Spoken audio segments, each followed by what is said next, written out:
On a un grand réseau, mais qui va se décliner aussi au niveau local par différents réseaux dans chacune des régions.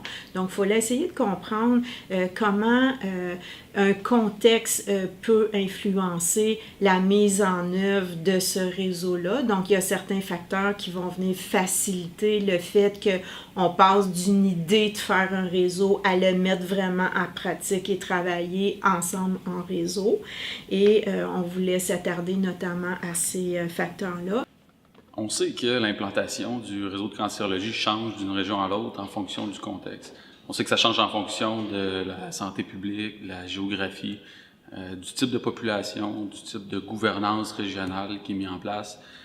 Donc, notre étude visait à la fois à voir lesquels, parmi les facteurs qu'on connaît déjà, sont influents, puis s'il y en a d'autres qui n'étaient pas dans la littérature précédemment, qui exercent aussi une influence sur l'implantation du réseau de cancérologie au Québec.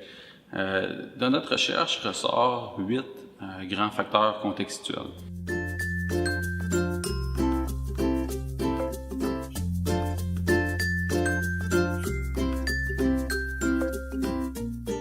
Le premier, c'est celui qu'on pourrait appeler la complexité. Il se définit comme l'hétérogénéité, c'est-à-dire les différences entre les acteurs, les établissements, les personnes, la population sur le terrain, et aussi la taille de la région.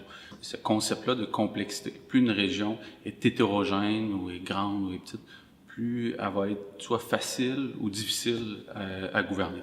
Le deuxième facteur contextuel, c'est celui qu'on appelle dans notre jargon l'asymétrie. Par exemple, la présence d'une organisation qui est forte peut exercer un leadership fort dans une région, c'est-à-dire structurer la gouvernance dans l'implantation du réseau de cancérologie.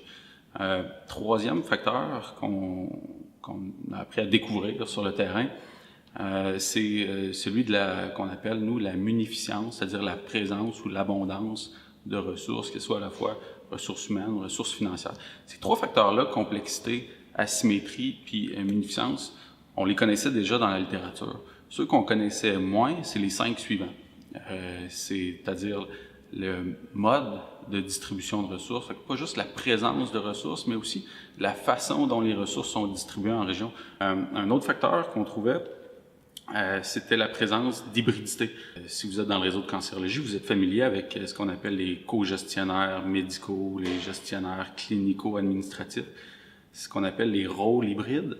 Et puis, la présence de rôles hybrides qui sont nommés et stables ont tendance à influencer favorablement l'implantation du réseau de cancérologie. Même chose pour un autre facteur, le sixième, la présence de structures hybrides, c'est-à-dire de comités, de co-gestionnaires qui soient à la fois nationaux, régionaux, comités de coordination régionaux, tout ça qui mettent ensemble des différents gestionnaires, différents administrateurs, différents professionnels de tout horizon du réseau de cancérologie du Québec.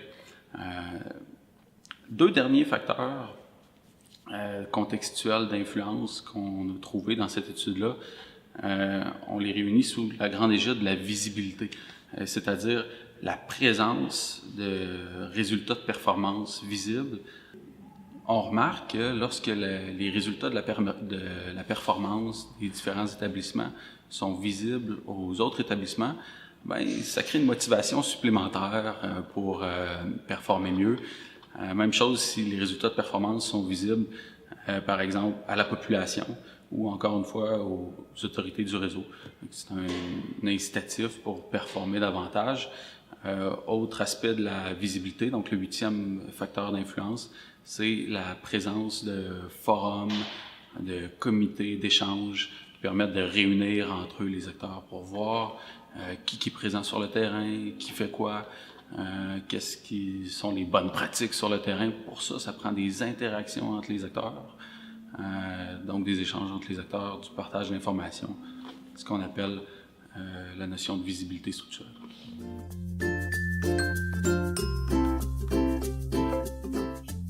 Ce qui est particulier au réseau de cancérologie du Québec, c'est la complexité du travail qui est offert dans le réseau. Les cas sont de plus en plus complexes. Les praticiens sont constamment mis devant la nouveauté. Pour ça, il faut innover, puis développer des meilleures pratiques. Il faut mettre en place des endroits où les gens peuvent interagir, créer des liens, se partager l'information concernant ces meilleures pratiques, ces nouveaux modes d'intervention, les différentes innovations qui émergent du terrain. Lorsque ces pratiques-là font leur chemin, ce qui est intéressant, c'est qu'on voit apparaître différents groupes qui se mettent en place pour les mettre sur papier, pour en faire des documents formels qui, eux, à partir de ce moment-là, sont diffusés à l'intérieur du réseau. Qu'on voit différents canaux de communication qui émergent. Ce partage d'informations-là semble très utile dans le réseau, puis semble avoir un effet concret sur les soins, sur l'innovation dans le réseau.